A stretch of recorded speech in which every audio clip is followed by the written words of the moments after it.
I'm Allendale's chief meteorologist Ryan Martin with a look at your midday weather update. Cool front continues to work its way through parts of the Corn Belt. We've seen a little bit of scattered precipitation with this front so far. It's been very, very light. We hesitate to say that anybody's going to see any more than spits and sprinkles as we go through the rest of the afternoon, except near Lake Michigan. And the reason why we're talking about that is we're actually seeing the fetch start to come right down the lake. It's been more of a northeasterly wind so far, so we actually did hear talk about measurable snow in places like Rockford, Illinois, even into Chicago. As we go through the next 12 hours or so, you're going to see that fetch change to more straight north or even a bit northwesterly, which is going to be putting some chances for some lake enhancement of precipitation over northwest Indiana, north central Indiana. So as temperatures drop off into the 20s during the overnight, probably going to be seeing some snowflakes flying across parts of the region there. Get outside of that, it's going to be windy, it's going to be cold, but precipitation probably is not as much of an issue. For example, we're seeing clearing over a good part of western Illinois and back through Minnesota, Iowa, Missouri already. Cool air diving in. The high-pressure dome looks like it's going to come straight down the Red River Valley in North Dakota and into South Dakota here this afternoon. That is a little bit farther west than the upper-level trough. We kind of hinted at this morning in our online write-up that we're seeing a bit of a negative tilt to the overall situation. That doesn't mean anything except for the fact that it's a strong push of cold air. We're going to be seeing temperatures well below normal with frost and freeze conditions through the central plains, maybe into even parts of North Texas, into Oklahoma. Definitely seeing hard frost conditions down there, temperatures below 32. As we go forward, it looks like this cold air is going to park over the eastern part of the country for about 2 days, through tomorrow and through Sunday, and before lifting out, and then temperatures moderate dramatically for next week, actually going back to normal and above normal levels fairly easily. There's no real significant change in the forecast pattern in the days ahead. The next front that really wants to move into the forecast picture here looks like it comes as we go through the early part of next week. I'm watching the western Corn Belt for Monday night, Tuesday. Could be seeing rains of up to a half an inch, maybe 3/4 in spots, and then the front moves across the rest of the Corn Belt through Tuesday and into early Wednesday. By Wednesday afternoon, it's done. Going to watch maybe for some wraparound moisture coming through the Great Lakes region on Wednesday afternoon. That may keep cloud cover top of mind into early Thursday. So I'm looking for maybe some harvest delays in the Corn Belt to start the week next week. If we can get by with half an inch or less over a large part of the Corn Belt, it shouldn't impact harvest very much, maybe a couple of days, and that's it.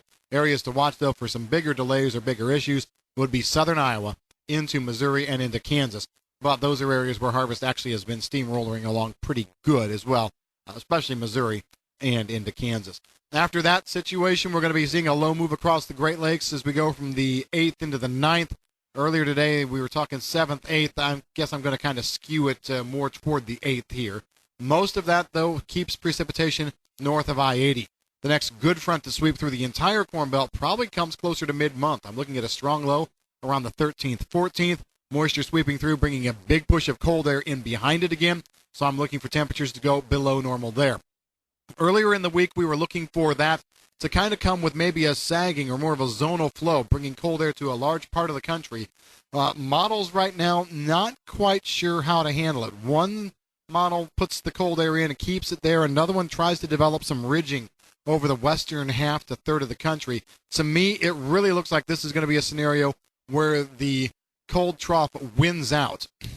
And we're seeing some new model data that would say as we go through the 13th through about the 17th, we won't see just one, but maybe two strong lows, two powerful systems coming through that could put down, decent precipitation, but also have a monstrous push of cold air. So my thought process of, winter just coming in and getting those winter temperatures just to start, boom, at one spot, that's still on target. And I'm not going to waver in that. This looks like a winter season that's going to be very similar to last year in terms of how it starts and the way the pattern goes all the way through.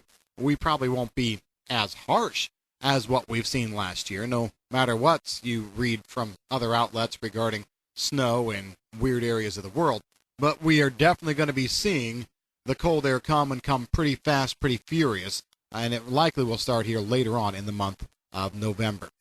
Going into South America, we're continuing to see moisture over that central north area, Mato Grosso, Goiás, as we mentioned in our online write-up this morning. Starting to see some drier areas push in then with that moisture in eastern locations, Bahia especially, might see the moisture turn off a little bit. At this point, I'm not raising a red flag. I don't think it's a cause for concern.